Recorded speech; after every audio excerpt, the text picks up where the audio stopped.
Welcome back to Mass Appeal. Valentine's Day is coming up. It can evoke feelings of loneliness and self-doubt for those of us who don't have a date. But that's okay. It's okay. Joining us with tips for surviving this love-filled holiday is clinical psychologist Dr. Tim Hope.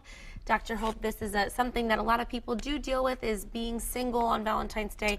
But you don't have to be lonely. No. But if you are feeling lonely, you have some great tips. Your first one is to spend time with family and friends. Right. We are all immersed in a large network of family and friends that we already have. Now, you may not have a special someone, you may not have a loved one in your life, a partner in your life, but that doesn't mean you're alone. We're never truly alone. So reach out and connect with those people. Do the things that you enjoy with them.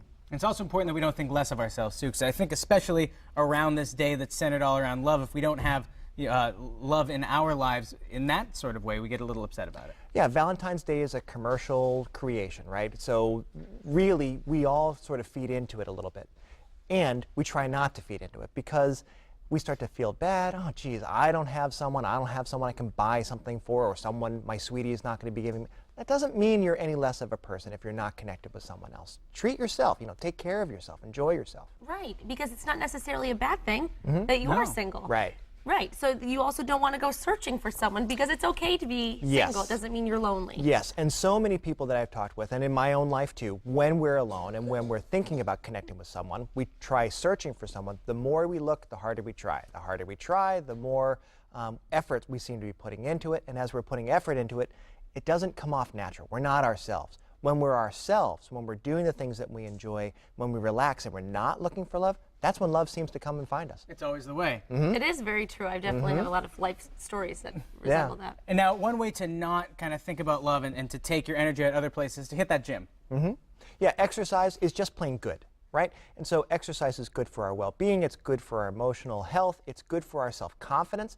And, oh, by the way, when you go out running and do those 5Ks, and when you're hitting the gym, and when you're going out for walks in the evening, you run into other people who are like-minded. And as you're running into other people who are like-minded, you're more likely to make connections, you build up a community, and you never know.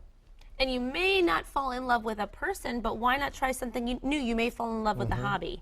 Right, so hobbies are really nice because then you get to explore some things that you've been interested in for a long time, or try something new. Reach out and do something new, like learn a skill, knit, or sing, or build something. Do something that helps you, again, feel that confidence. As we start to feel confident, we feel better in our own skin. That makes us more attractive to other people. Dr. Hope, one thing that you say we absolutely shouldn't do is idealize other people's relationships or go in our past, flip through the diary and idealize what we used to have.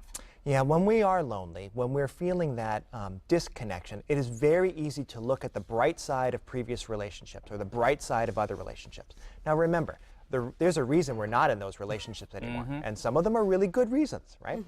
Also, when we're looking at other relationships, we are seeing the positives. It's very easy to overlook that relationships are hard. It takes a lot of hard work, it takes commitment, and they're not always straightforward and pleasant. And you might see people in your everyday life who are very happy. You don't know what they go home about and talk at night. Right. You don't know what the other side is because the grass is always greener, but not necessarily. Yeah, so really try not to idealize what you're doing, what you're seeing in other relationships. Do try and accept and be happy with and content with where you are. As you're happy and content with where you are, that again makes you more available and open to other people. Yes, absolutely. And also you suggest to just look on the bright side. Just think of all the positive things you have instead of dwelling on the negative. There are so many things that we need to be grateful for in our lives. We get up every morning, the sun rises every morning, and the stars come out every night, even if it's covered up with clouds.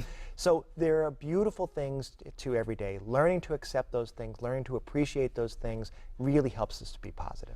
Yes, I think that's great advice, whether you're single or attached. I think it's great advice to just look on the bright side each and every day. So, Dr. Hope, thank you for this advice for those who are single, but definitely not lonely, because now they have tips for dealing with that. Thank you. We'll be back with you to talk more about couples. Oh, yeah. When we come back.